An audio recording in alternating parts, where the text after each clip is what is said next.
Selamat siang anak-anak. Siang, Bu. Semangat.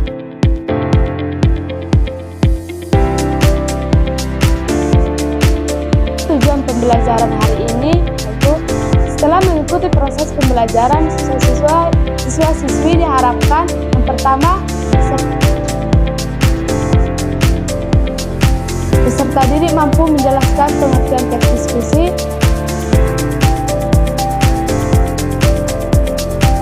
yang kedua peserta didik mampu menjelaskan tujuan, ciri-ciri, dan struktur. Yang ketiga, peserta didik mampu menganalisis kaidah kebahasaan dalam teks diskusi secara kritis. Yang keempat, peserta didik mampu menyampaikan pendapat dan menyangga argumen orang lain secara objektif, logis, dan santun. Sebelum Ibu menjelaskan materi pada hari ini, Ibu mau bertanya kepada kalian. Pernahkah kalian mengikuti atau menyaksikan satu diskusi? Dalam kegiatan apa kalian melakukan diskusi? Ada lagi?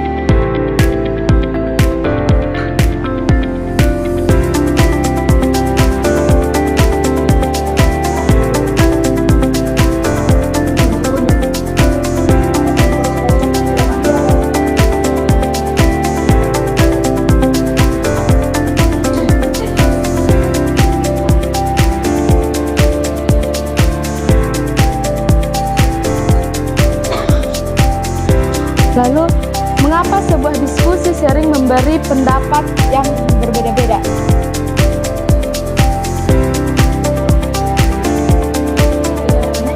Dan teks diskusi.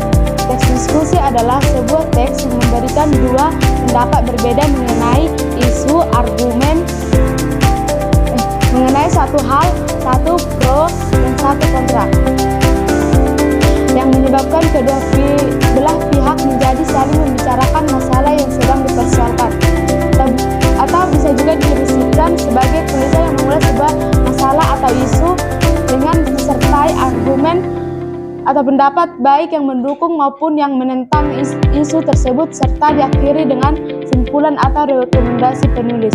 Kedua, tujuan teks diskusi untuk menyajikan pendapat, sudut pandang atau perspektif yang berbeda terhadap suatu permasalahan terkait dengan isu yang dibahas atau didiskusikan. Ciri teks diskusi. Yang pertama, struktur teks diskusi terdiri atas isu, argumen penantang, dan argumen pendukung serta simpulan atau rekomendasi. Yang kedua, menggunakan secara proporsional, serial, verba relasional, dan verba mental. Yang ketiga, menggunakan konjungsi perbandingan.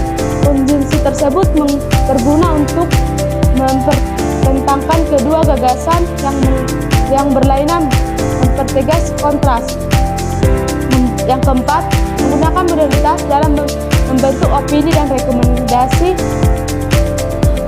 Modalitas ini ialah klasifikasi pernyataan pro dan kontra atas kemungkinan atau keharusan. Struktur teks diskusi. Yang pertama, isu. Kenapa ketawa nih? Yang pertama, isu. Di dalam isu berisi terkait masalah yang akan didiskusikan atau dibahas secara lebih lanjut. Yang kedua, argumen pendukung. Bagian pendapat ini mendukung kita untuk menjabarkan lebih lanjut terkait penjelasan masalah yang tengah dibahas. Yang ketiga, argumen penentang.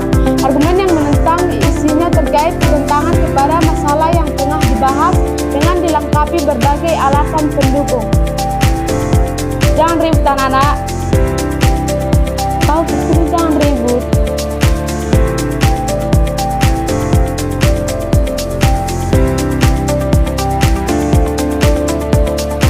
Yang keempat, kesimpulan. Pada bagian ini berisikan kesimpulan serta rekomendasi terkait isu yang tengah dibahas yang mengupayakan dalam mengambil jalan tengah berasal dari isu yang sedang dibahas.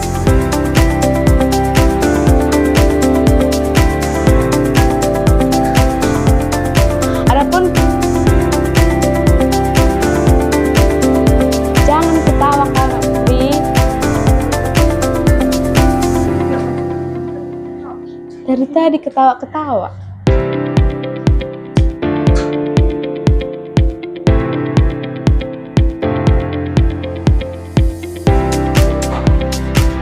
Adapun kaidah kebahasaan teks diskusi, yang pertama, konjungsi perlawanan. Konjungsi perlawanan ini adalah hubungan digunakan untuk menyatakan makna perlawanan atau saling berlawanan. Contohnya antara lain tetapi, namun, sedangkan, dan sebaliknya. Yang kedua, kohesi leksikal. Kohesi leksikal ini adalah efek kohesif yang dicapai melalui pemilihan kosakata. Kohesi leksikal dapat berbentuk pengulangan sinonim, antonim, dan hiponim meliputi resonansi, substitusi, dan elipsis. Yang ketiga, modalitas. Modalitas ini adalah keterangan dalam kalimat yang menyatakan sikap pembicara terhadap hal yang dibicarakan, yakni mengenai perbuatan, keadaan, peristiwa, atau sikap terhadap lawan bicaranya.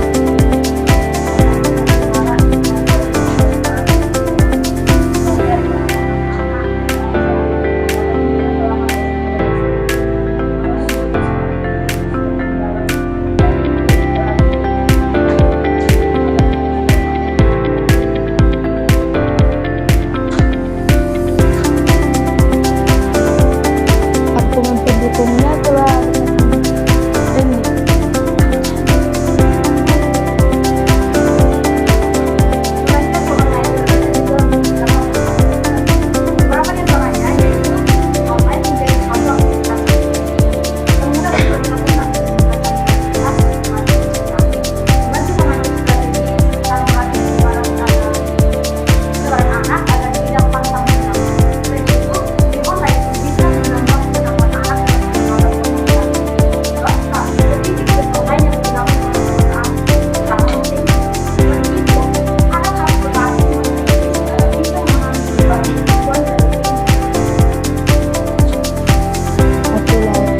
Argumen penantang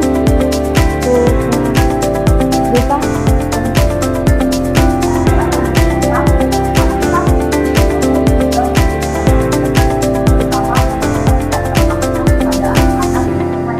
Karena kebanyakan peminat game online berasal dari kalangan remaja. Game online dapat berdampak apabila diaplikasi Teks diskusi ini ada beberapa poin. Yang pertama itu isu. Isu ini adalah pendahuluan dari dampak game online bagi pelajar. Yang kedua, argumen pendukung. Argumen pendukung ini adalah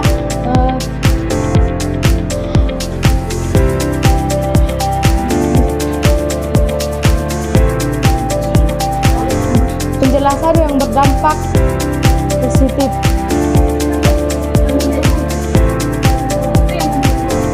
Mendukung isu dampak game online bagi pelajar.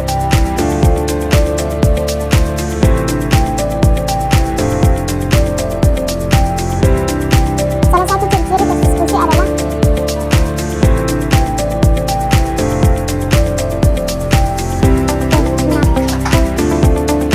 yang kedua, struktur teks diskusi yang tepat adalah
just had to let you know you're